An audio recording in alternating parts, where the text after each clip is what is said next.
Tunggu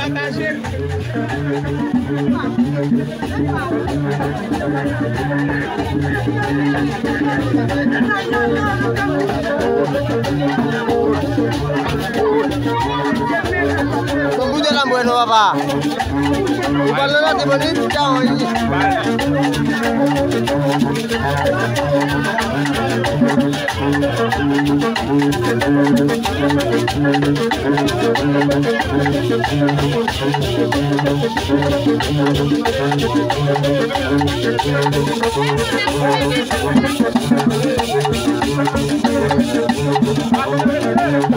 Abonné, partagez.